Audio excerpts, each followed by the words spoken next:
and welcome to Interrupting Racism. I'm your host, Brian Prawitz, and I'm glad that you're here for this episode of the program. Today, we're going to talk to Al Jubitz of the Jubitz Family Foundation. We'll be bringing him onto the show in just a second, but this is Interrupting Racism, and the idea here comes from the nudge that I received from friends in my network who were most affected by the murder of George Floyd and the outcry that followed, and the efforts since to generate conversations with people of all races and colors and ethnicities around race relations in the United States. Thankfully, I have a very broad range of people within my network who are willing to have deeper conversations on this topic. And one of those people introduced me to today's guest. And today's guest is Al Jubitz. He's the president of the Jubitz Family Foundation, a member of ALF Class 20, which we'll talk about, and someone who's committed himself to a variety of causes in Oregon and the Northwest and beyond. And Al, I just want to say thanks for coming on the program today, and I appreciate your time. Thank you, Brian. Happy to be here.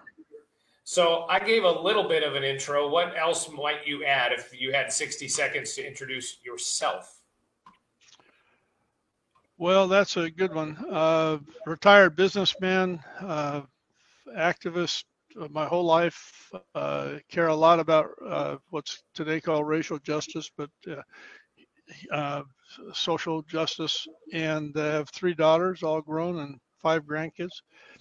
Same marriage, 53 years and counting, and have had a very, I would say, a joyful retirement from employment by running my foundation and doing what really appeals to me, which is peace building and environmental stewardship, and helping at-risk children. So how does some of the conversations that you and I have already had and the conversation we plan on having today fit into everything you just described? Everything's connected, you know. And if you touch your feeling tone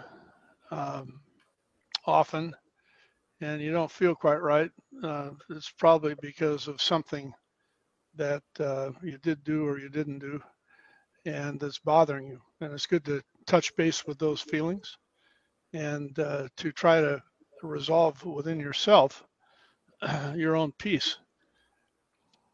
Peace is a word that's won't go away.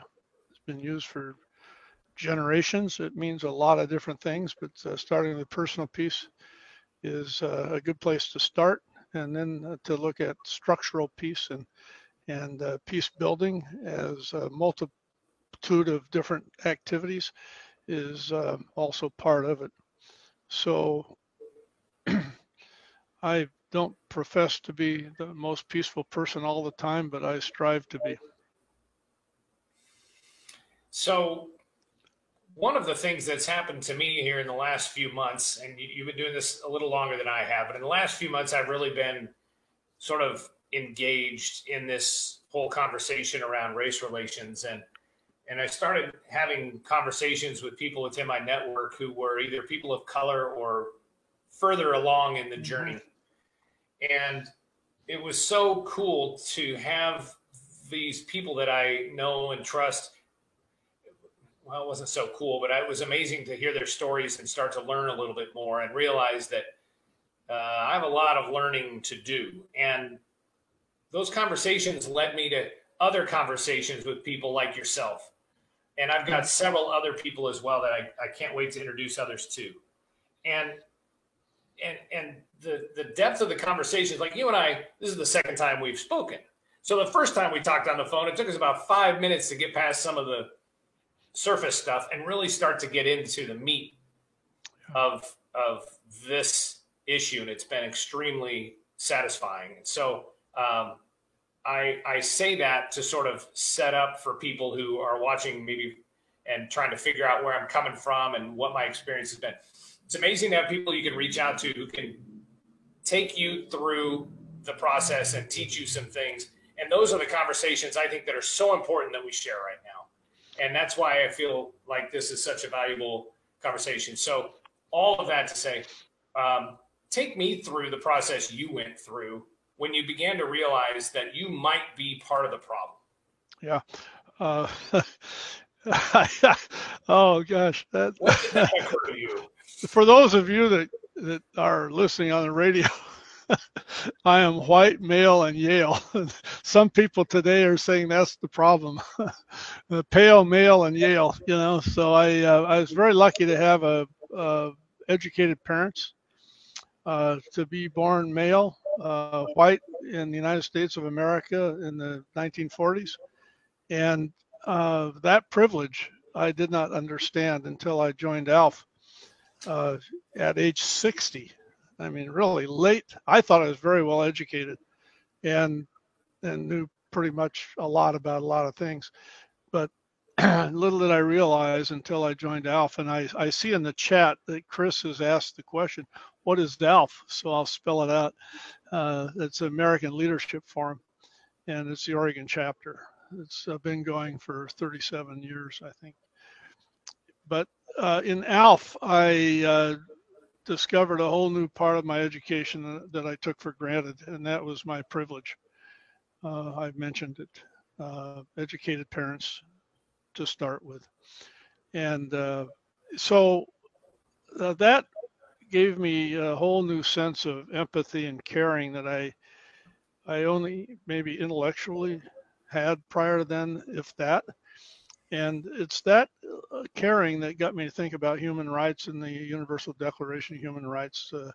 That's a United Nations mandate. And so my later years really have been different than my previous years, when I was mainly raising a family, helping the family business grow, and mostly concerned about capitalist type stuff like monthly profit and losses and focus on profits. So it's been different working in the nonprofit world, and a very, very satisfying difference. Does that help how I got here? Yeah. Well, you mentioned ALF, and yeah, that was one of the first questions that popped up when we put this event together on Facebook to let people know that we'd be having this conversation. And ALF, I was class 34. Al, you were class 20, if I remember correctly. And, I've been telling people that if not for that experience and the people that I've gotten to know, I probably would be among those saying all lives matter. And I'm not racist. I know black people, and things like this that I've heard, or I don't see color. These phrases that are well-intended, but the change from being well-intended to being more informed, I think is the key to that. And I'd like you to talk about your experience and how that relationships that you've developed through ALF, or just, being a businessman in Portland over the years, that transition from being a little bit unaware, maybe a little bit ignorant, to understanding a little bit more, and then trying to shift into a learning phase. I'll do my Rotary pitch right now. 1977 was a key year for me. I joined a group called Creative Initiative that was started down in Palo Alto, a professor of religion and philosophy out of Stanford, and really thought my commitments and my values. The same year, by coincidence, I joined the Rotary Club of Portland, a stellar service organization that's been around 112 years or 115 years now. And these two events have really formed who I am. Particularly, not only, well, let's start with the Creative Initiative experience, which led to a movement called Beyond War. The connection between the planet, the peoples of the planet, war and peace, I did not have the language for in the 1970s. I knew I tended toward nonviolence. I was not a fighter, a pretty good runner. And so if there was trouble, I'd probably back off, and if I had to, I'd run. But so I was inclined to go the peaceful route, the nonviolent route. Rotary gave me the language to how to judge things. And it's called the Rotary four-way test of the things we think, say, and do. It's how we behave. It goes like this. Is it the truth? So there's an emphasis on trying to understand the truth. And of course, truths are different based upon your life experience, but basically you're not going to lie, you're going to express your truth. The second test is it fair to all concerned? So even though it may be true, it may be unfair. And so that is a higher bar to get over. The third one is, will it build goodwill and better friendships? Wow, goodwill and better friendships.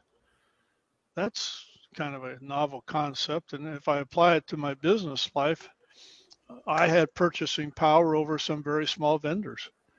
For a long time, I always wanted to strike a hard deal. And a small vendor would want to do business with us because it helped his business. But did I take advantage of that relationship? I probably did on too many occasions. And so that probably did not build goodwill and better friendships, even though there was an agreement. So I've rethinked those hard-nosed days of my life. And the fourth test is, will it be beneficial to all concerned? So not only goodwill and friendship and fairness, but beneficiality. How does a relationship, or how does this relationship benefit other people?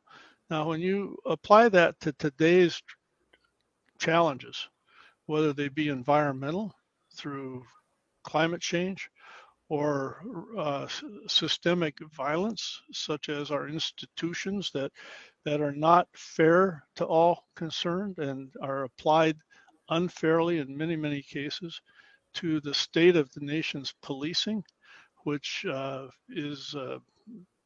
feels more and more militaristic to me than it should be. Whatever it is, these tests and these thoughts go through my mind as I contemplate how I want to affect change.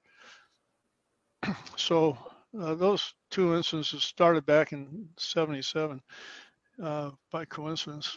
So I'm also a strong anti-war activist ever since those early or late '70s. And just having, apparently, this is one thing I've learned, apparently, having someone like you just say what you just said is extremely powerful, because you're in a position of leadership in a community. Yeah. You and I represent the community at the top of the pyramid, if you will. And I find it sort of, maybe this is my naivete coming out, but I find it remarkable that just what you just said and these conversations and trying to make our friendships better and benefiting the community, there's power there. And I'm, it seems simple, but apparently it's more rare than I realized.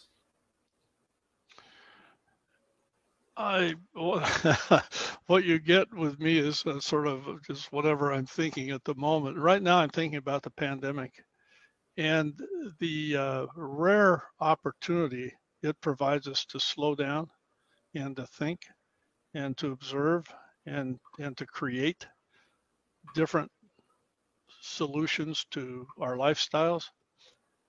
Today's a beautiful day outside. The blue sky, we've had several of those during the pandemic. The pollution is decidedly less. And so what is it about pollution of those of us that live in large metropolitan areas? Why do we tolerate it? Why don't we notice it? Why do we run around so much? I mean, personally, I'm enjoying the time at home. And I used to be antsy by noon and have to get out of the house. And now I'm quite content. I just might go sit in the backyard and enjoy the nature. But and they say, the historians say that pandemics historically, and there've been many over millennium, that they are very creative times. And Newton, for example, in 1600s, did all of his theories of relativity in a month while he was, in quarantine at home. I mean, it's just stuff like that you don't know about until you're experiencing it. And then what do we do? What do we do differently? What can we take from this experience that will change the trajectory of how we destroy our planet, our life support system, and or destroy relationships because we're too busy to pay attention. So so I see that even though most of us would rather not be in this situation, the fact that we are opens doors of opportunity that could be very, very significant going forward. Yeah. So have you had an epiphany? Or do you have a thing that you want to, that on the other side of this, whatever that means? I think Black Lives, what I'm working on now most aggressively is Black Lives Matter and the whole conversation around racial justice, learning new language, learning that some old phrases don't go over well in America at this time. Phrases like law and order, which is status quo. Let's see, I'm trying to think of others.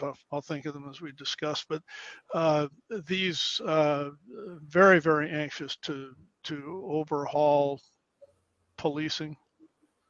I mentioned how I've built trust. Well, I haven't mentioned how I built trust, but I've mentioned how I built empathy for Black people and people of color over the last 7 years by attending the Portland Police community meetings every Friday out at North Precinct. I've been going to those, and people will say, well, why are you going? Good grief. You're old. You're not quite too tired to go, but what do you have to prove, And the reason I started going to those meetings is that I realized that watching the news, which I do on a regular basis, half hour each night, and I see these images of police officers shooting typically young Black men in the back as they run away, that was eating away at me. That was affecting me. That watching that kind of violence was taking its toll on me, and it was like I was becoming numb to it or insensitive to it. So I learned about the community peace collaborative meetings every other week at North and decided to go. And the whole community is welcome. And there was a cross section of all kinds of community leaders, including the bureaucracy, specific department representatives. The police were there. It's very well managed and facilitated by the mayor's office.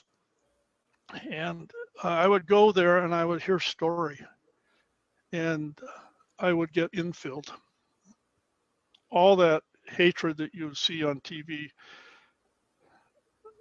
images was the reverse at these meetings. And so over time, I developed great appreciation for other people's lives. It was what we learned in ALF in real life. And so I would become friends with all kinds of people I otherwise wouldn't cross with. And the empathy and the trust building that took place is still very, very meaningful. I still go to these meetings, even though they're on Zoom. So what I want to say about that. So the police, you think about Portland police. And today I'm having serious doubts of how it can be fixed. But until the protests started getting violent, I would tell, and I still will say, that there are some extremely good senior command officers in the Portland Police Bureau. These people that have dedicated their lives, have risen through the ranks, share story, about true, deep stories about what they did right and what they did wrong. And you gain to trust that kind of integrity in our police force. The problem is it's an institution that's got serious basic assumptions, and needs to be changed in my judgment. Sometimes I get a little depressed about tweaking. I don't like tweaks, because if it's systemic issues, it's going to take more than a tweak. And just today I was reading about Camden, New Jersey, how they unwound their whole police department and rehired people they wanted and changed the whole philosophy. So we in America have some heavy lifting to do regarding how we want to be policed and how we want the police to behave toward everybody in our community. It's a rare opportunity, and I'm thinking that the pandemic, this period of creativity, is the right time to do it. It's just interesting how these things collide and then opportunity arises. And I just hope we don't get pushback from the establishment. Well, that's a lot about one question. You covered a lot of ground. You covered a lot of ground, but that's okay. Yeah. You brought up a couple of different things, and I'm trying to just make a couple of notes here so I can come back to a couple of them, because my list of things I wanted to talk to you about keeps getting longer. The policing. So you're touching on a couple of things that maybe you can even help me with, and I think there will be other people that watch this that may have the same thought, which is there are a couple of places where I might be real brave to come out and wear a shirt that says interrupt racism or talk about racial issues. But boy, you start talking about unfunding the police and you start talking about tearing down the monuments to Washington and some of the founding fathers. And I start to squirm quite a bit. I mean, you start to find where the edges are of sort of your comfort. I think that just means that I have more to learn about some of these things. Yeah. And when defund or unfund the police came out, boy, that I think that's the worst marketing ever for a phrase that could be helpful. But boy, you really start to get you find where your comfort zone begins to get established. So on the policing side, so I'm in Roseburg, Oregon. I'm a Roseburg City Councilor. So I felt it was my responsibility to look into the policies that we have in the city of Roseburg. And I was amazed at the cooperation from our police chief and our city manager to break out those policies and say, here's exactly how we operate. And it was a very, very good conversation. And I felt like that was enough. I felt like that was a really good first step. What do you say about a situation where, like, your role and how far you should push and when is it enough? Because one thing I also have learned is when you step into an activist role, there's almost never enough. You can almost never stop and say, okay, we've made enough change for now. How do you resolve that? You listen to the people that feel unfairly treated. That's pretty simple, really. How do the black and the brown people in our community, the Jews, how do women, as a minority compared to males, and how do they feel in relationship to the authorities that more often than not have a weapon on their hip? How do they feel? Do they feel afraid or supported? When I was young, police were seemingly our friends. But today, I even get nervous if I see a police car behind me. You don't know what could go wrong. Now, you say you're in Roseburg. You know what's gone on in Ashland with policing? No. Okay. Let's see, I think it was last year, they entered into a program called Police to the Number 2 Peace.org. It's a nonprofit based in Arizona that's changing policing around the country. They offer at no charge to police departments an internal survey, a judge yourself survey. that is confidential, and you get the sense of what the officers and the rank and file see their duties are and so forth. I have not seen the survey, but it's apparently thorough and at no charge. And then if they want to enter the program of redefining what policing means in your community, they do internal work as well as external. And one of the external things is on police cars, they'll put peace officer. There's that word peace again. People want peace. And the general status or status of humanity is peaceful, by the way, and getting more so. But people are attracted to peace. So I went down to Roseburg a year ago and talked to an officer that had this decal on her car, and the whole fleet, I don't mean Roseburg, I mean Ashland, a whole fleet of 8 vehicles has peace officer on the vehicle. They didn't change the other signage, just added, sometimes on the bumper, sometimes on a fender. And so the female officer that I got to talk to and see her car, I asked her, I said, the cows had been on for a couple of months. I said, has anyone come up to you in the community and noticed the change and said anything to you? And she says, no, but I've changed. No, but I've changed. And I said, well, say more. She said, every time I get out of my car and I go to an incident, I'm thinking, make peace, not policing, make peace. Every time I come back to the car, I see that sticker and I've changed. Now that's the nature of the change that I'm seeking. And I think in Ashland and other communities, Roseburg maybe could have that. If you know you're on the council, you know the chief.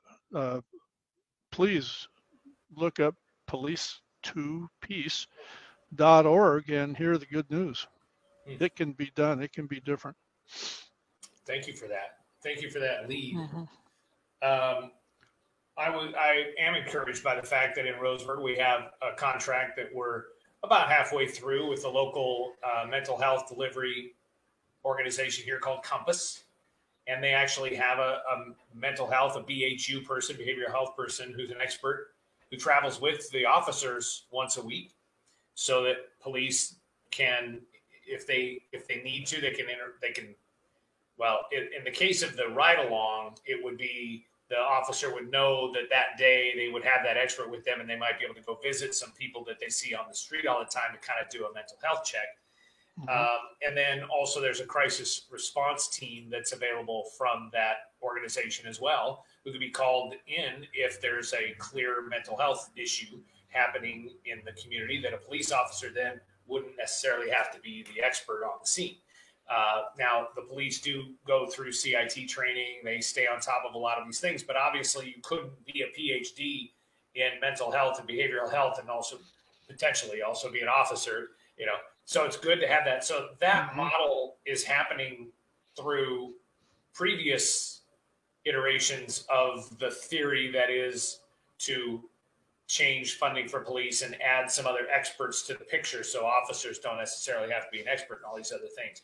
I was encouraged by that. I don't think enough people know that, and I always am encouraged when I'm able to share that information with people. Now, that may not, in your community and other communities, that may not seem like enough, but I think it's important that people do know where some strides have been taken, that in some ways you acknowledging, saying the police, law enforcement, saying we're not going to be the expert in all these different things, but we do have help in the community, and we're going to bring that to people as we interact with them. Yes, I agree with you that this is the direction we must take. Just north of where you are, Brian, we covered what's south in Ashland. Just north in Eugene is a program called Cahoots, Cahoots, and it is a partnership with the police department and mental health agency that's been going on, I believe, for 20 years with tremendous results. 15% of the 911 calls are handled by Cahoots personnel in Cahoots vehicles, in non-authoritarian dress, and only less than 1% of their 24,000 calls last year required a police officer. Less than 1% required a police officer. This is the way we're asking too much of our police departments. They're being trained for terrorism, and we're asking them to do mental health, and it's just unfair. So that is going on. Portland, I understand, this is headline news to me, but it's been going on for some time. But Portland has 6 teams signed up and ready to go as soon as the pandemic's over to do the same kind of visits on what are determined to be mental health calls or homeless calls, non-violent situations. So these programs are very important, and they say, in the case of Eugene, saves $20 million a year. 20 million, that's a sizable piece of their budget. And so it's these new ideas need to be demanded by the citizens. Any bureaucracy, whether it's a business, a large business, or large community service organization, a church, or any large bureaucracy is going to have difficulty changing unless the people that relate to that bureaucracy demand it. So it's very important that we keep the heat on of this opportunity of these shootings and these unjust killings to change the way we police and what we ask of our police departments. We are talking with Al Jubitz. He is the president of the Jubitz Family Foundation here on Interrupting Racism. We can see your comments down the side of our little broadcast deal here. And also we've launched a YouTube page, Interrupting Racism, that this video will live on very soon. I want to cover a couple of other things as well here while we have you on. You had said that in your experience, so you went to the North Precinct to those every Friday meetings, and people looked at you a little bit funny, like, what are you doing here? I love that picture. And see, one thing that ALF did for me is it put me in a position of learning from people that I normally would not have had a chance to be in. So I sort of willingly put myself in a very vulnerable position, which was to be actually a minority in the room. I was the only straight, rural, white, conservative, Republican, Christian guy in the room. And it was amazing.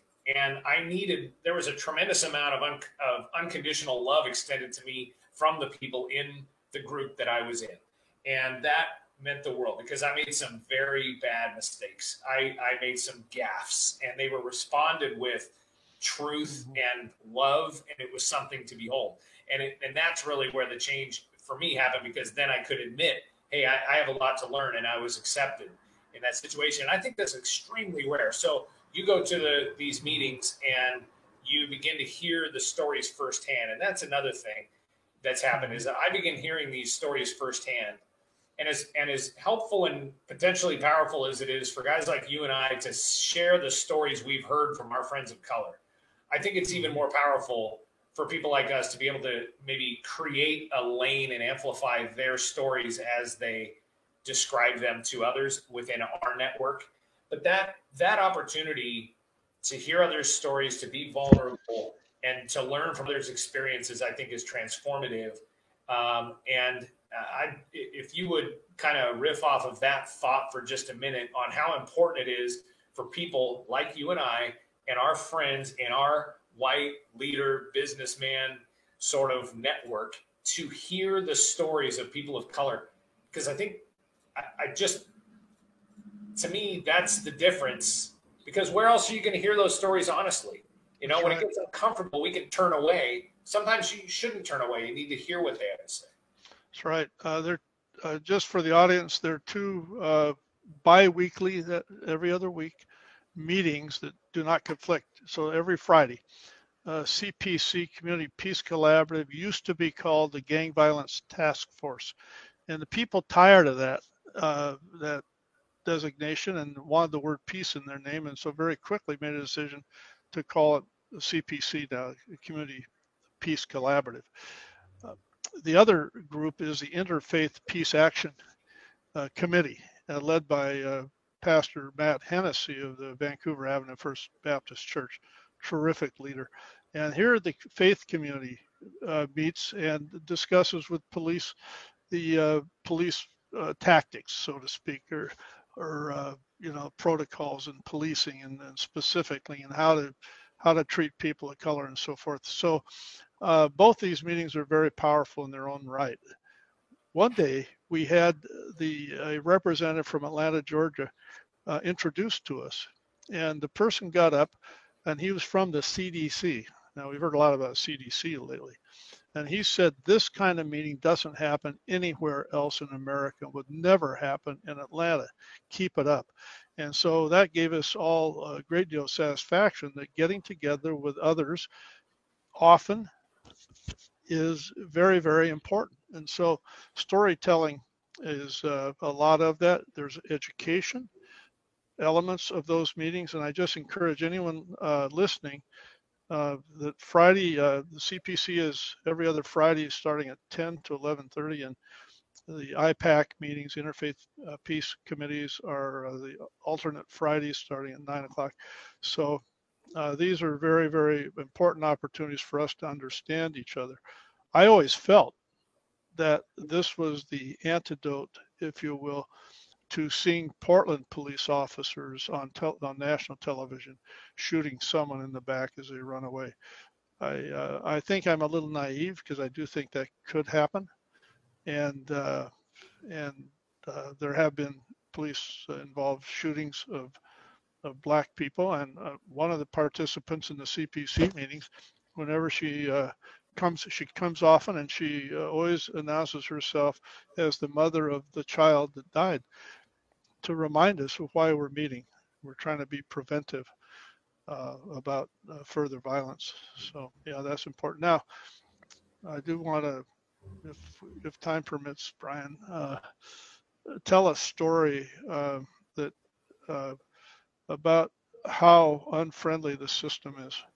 It's pretty hard for guys like me to, because I just, if I get no at a retail establishment or over the phone, I just want to escalate, and I'm just persistent. But people in poverty are not persistent.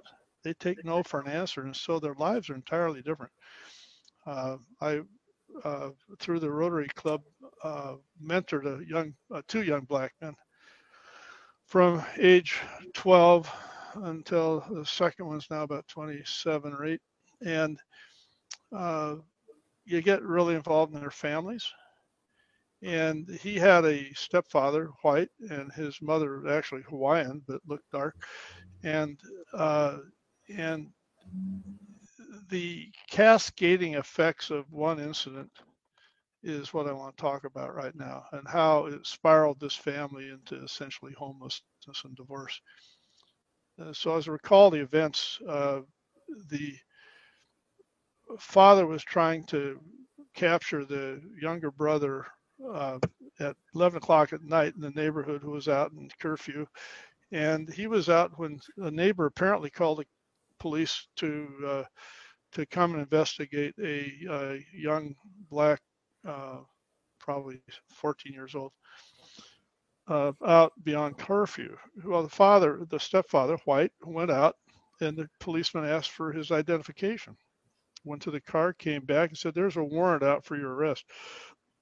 "Oh, what's the warrant about?" "Well, you failed to attend anger management class, and so there's a warrant." And so the tuition for the anger management class was like $180. Now, it doesn't take a rocket scientist to decide what you're going to do. Food, rent, if there's any money left over, maybe, anger management class. So he was hauled off to jail. Now, he had a good job, 5 years of washing dishes at a convalescent home. Good employee. His wife worked there also, and everything was cool. Well, 12 days in jail caused him to lose his job. And why was he in jail for 12 days over that kind of a warrant? Well, probably because he didn't have bail. Now, today, you're hearing a lot about the whole bail system. You can't use a credit card. You have to have cash. If you don't have the cash, you sit in jail, lose your job, lose your home, and eventually get a divorce. And that's what happened in Curtis's parents' case. I was stunned by how unfriendly the system is, how it does not recognize poverty, and yet most of America is on the edge. It's these kinds of crazy, I call them white man's rules or affluent man's rules, that interrupt society and cause just trauma everywhere you step. I took Errol to the DMV to renew his driver's license. He came up from California years before the driver's license lapsed. 4 times I went, still was unsuccessful. And the guy behind the counter said, you know, the best identification that Errol can have is from the Multnomah County Jail. They know who these people are, and if you get a letter from Multnomah County Jail to identify who he is, we'll give him a driver's license. Well, guess what? He'd never been to Multnomah County Jail, so got to try something else. But these ridiculous barriers to living a healthy life and a productive life are part of what we call systemic violence, and it's racial as well. And so it just made me sick, and so that just reinforced my desire to make a difference on systemic failure that we have got going on all over America right now. So. Yeah, many thoughts there too.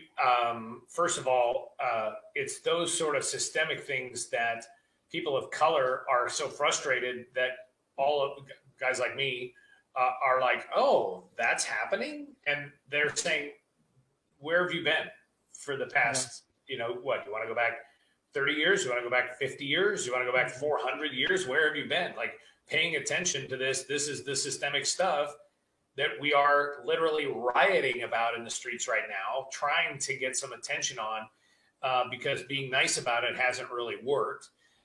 Not to endorse the damage and the violence that we've seen, but that's the purpose behind it. I mean, it serves a purpose on some levels. When you can't. I would bifurcate the peaceful protesters are where the masses are.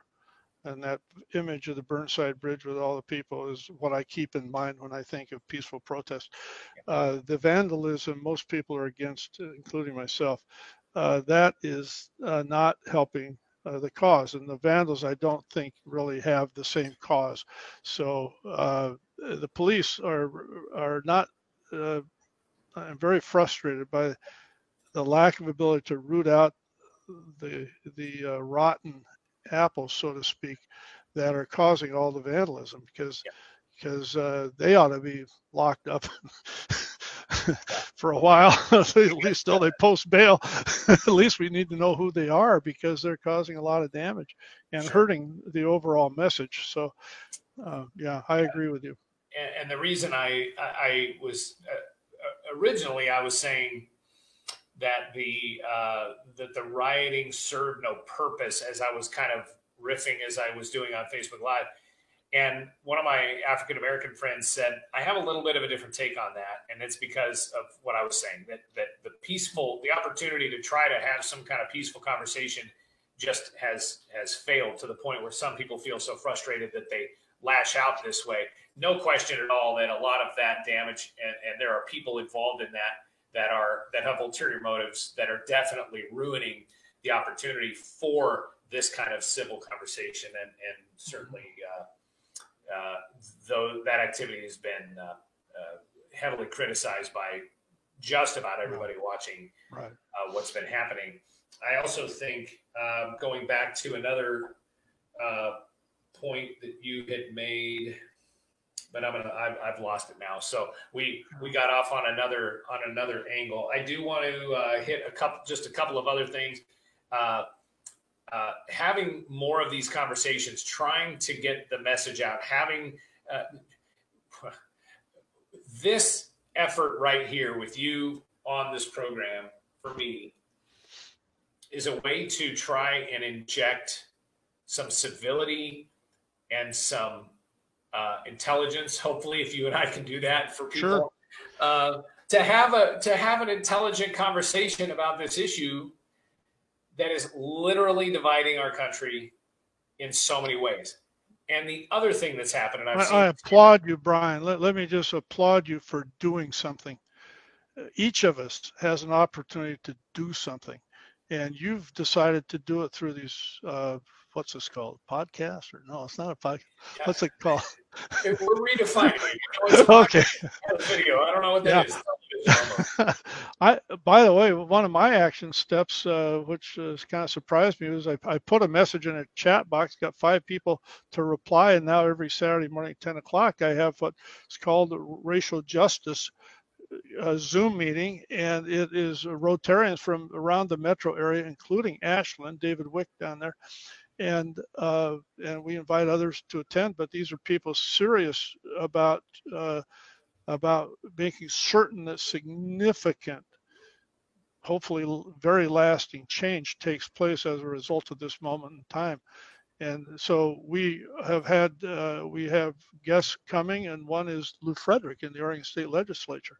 Lou's been preaching change for decades, and suddenly got most of his top 8 bills passed in the special session.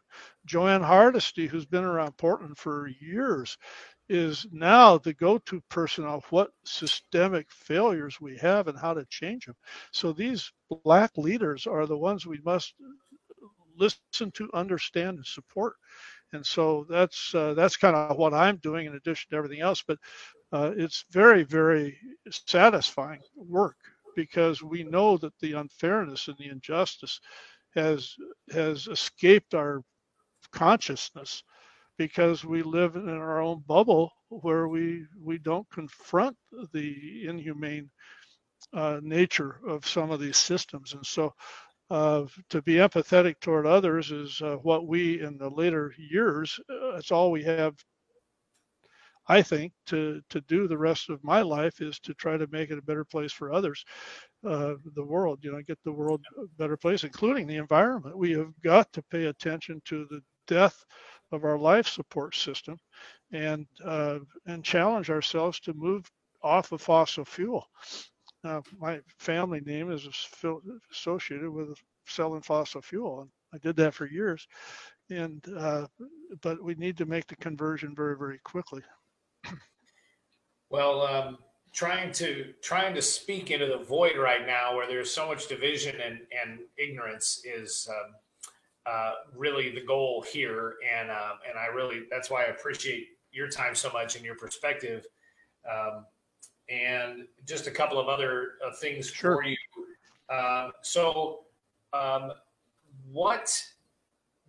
What is the big message that you want to get back out? Al Jubitz, you have an open microphone to the entire planet. What's the number one thing that you want to make sure people hear? I'd say it's all interconnected. We are all interconnected. And I don't just mean humans. I mean with the planet, with the systems that we humans have built over the years. Good things that happen, bad things that happen for a reason. And if things are not going well, it's probably because what we've invented and the way we behave toward one another is failing. And the way out of that mess is to rethink and be open and to learn. Brian, you mentioned how your own mind was expanded during the ALF year and a half, spending with your classmates and so forth. Mine was as well. This kind of training and self questioning is extremely important to open our minds to the solutions that I think we are on the verge of having some very, very good solutions. Maybe because we've all slowed down a bit due to the pandemic, and we can think and connect these dots and take risk, knowing that the lifestyles we have been living, myself included, were way too frenetic, way too busy. And I'm looking forward to post-pandemic to doing most of my meetings on Zoom, just to save travel time, parking, pollution, the whole thing. So just remember that each one of us has something to offer, and to understand that it's not either or. These dots are connected, and that we can understand those connections, strengthen the ones that we value, family-oriented type, relationship-oriented type connections, and then solve problems that somehow happened along the way. I'm very, very hopeful. I'm very hopeful, really, that that these times, the cascading nature of these pandemics. Imagine a pandemic on top of climate change, on top of nuclear weapons, on top of, oh gosh, the political divisions in this country and the world. All those things cascading on us at once, and I think nature maybe created this pandemic to slow us all down a bit. Let us think about how these things relate one to another, get to know each other more. I mean, imagine this. How many times have you had your siblings on a Zoom call in the past year, pre-pandemic, and how many times afterwards? To me, it's zero to like every week. I mean, what is going on? I mean, we didn't have time to talk to our siblings. And then the children, oh, we would talk to them on the phone. Now we do it on Zoom, and we don't do it just one at a time. We pull them all together, and the grandkids are on there. And my God, how rich is that? I mean, not all is bad. Now, we do have economic reality, I'm afraid, right around the corner, and that will be challenging for people for sure. And my heart goes out to the businesses.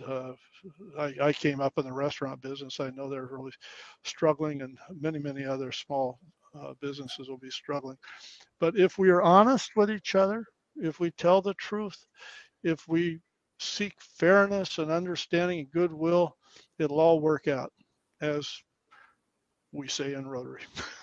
Yeah. Well, well said. And I think that was one of the big things that I wanted to hear from you, which was, what can we learn, and what should we be working on, and what kind of wisdom can you pass down? So I think much of what you just talked about is kind of brings us all full circle to some of the things that we've been talking about this entire time, including trying to find other people to hear from their point of view, to understand what it's like to be a person of color in this time and place, whether you're rural or urban.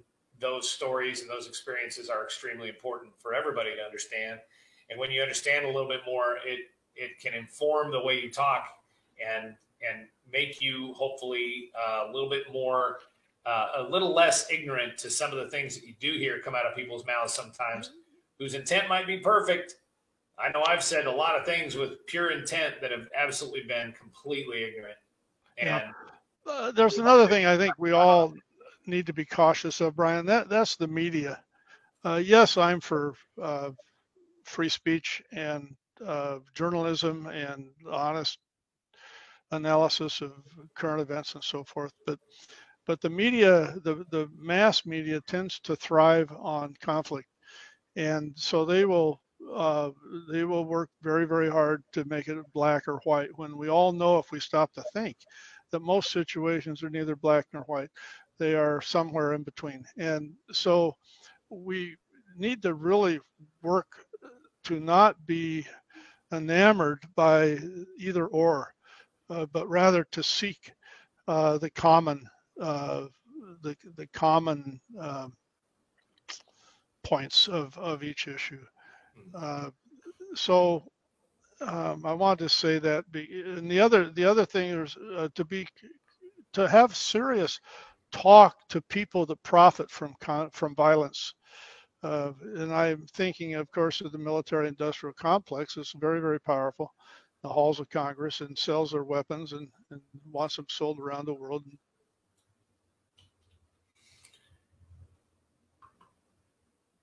Those that profit from war and violence need to be sat down and get to know those people, because at some level they know they're not so excited about working in that industry.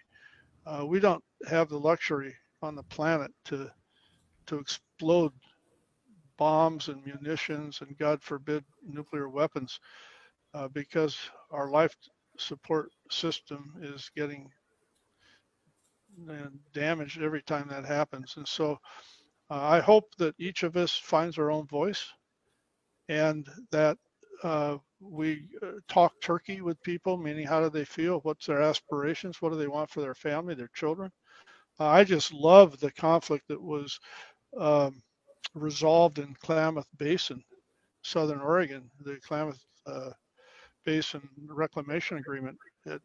It took years and years, but people got to know each other, break bread together, have the same aspiration for their children and grandchildren doing what they were doing, and they wanted certainty in their life. So they decided to share water. And that is just classic peace building. So we can do that. And if I can make one more pitch, my foundation, which is a small foundation, but with a big idea, and we have some very good employees that execute all this. But as we do a makeover after 20 years of foundation, we're seeking conflicts in Oregon that seem to have been around too long, and conflicts that have to do with natural resources, limitations or sharing of natural resources or destruction of natural resources. So if you have ideas of conflicts where you think we the foundation can add value as a funder of listening sessions or getting to know you sessions, or even perhaps to hire facilitators on issues that have stuck around your community way too long because people haven't invested the time and the attention, and particularly the personal passion to resolve it to date. So we're looking for those during the summer. Please make sure I hear from you. al@jubitz.org will get it to me, and I do thank you, Brian, for this opportunity. Yeah, it's been great talking to you. We have some other people lined up for the program as well that are going to basically take me and other people down through some of the conversations and the links of networking with friends of mine and some people I've just met who I think will tell incredible stories and educate people about some of the issues that we talked about today.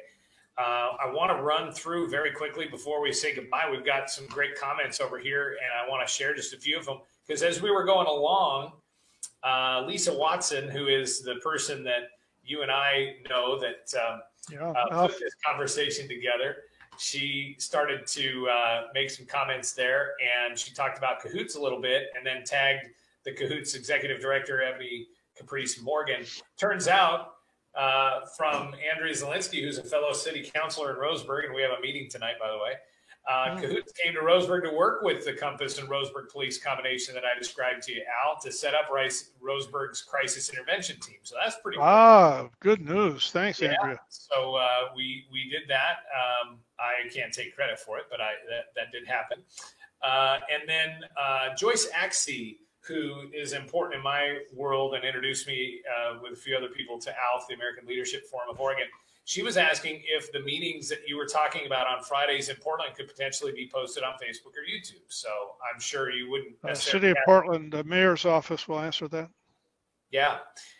So that would be something to follow up on. And then really appreciate just little comments like this that have popped in from Lisa and also Melissa. Thank you, Melissa, for watching. Share, please, this out to other people. And then earlier on in the program as well, Joanne saying she's very encouraged about Douglas County by this conversation. And honestly, that's probably the nicest compliment that I can get from any of this, because really my one of the biggest things generating this energy behind me is when I've heard from people of color from my network who don't live in Roseburg, who say they're actually afraid to come here.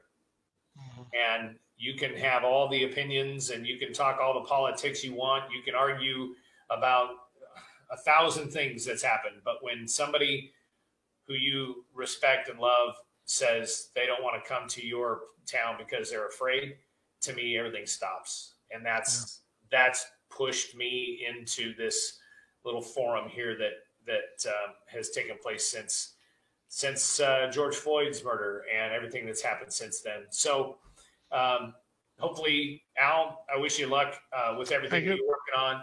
And thank you again for the time. I hope that we get to meet in person one of these days real soon, and maybe not even 6 feet apart. Maybe we'll be able to shake hands. I look forward to that, Brian. Yeah, let's break bread, man. We can learn from each other, and I do thank you for this opportunity. Great. Once again, Al at Jubitz.org. And thank you, Lisa, for that too. So, Al, I wish you health and peace and good luck in the future, my friend. Thank you. Thank you, everybody.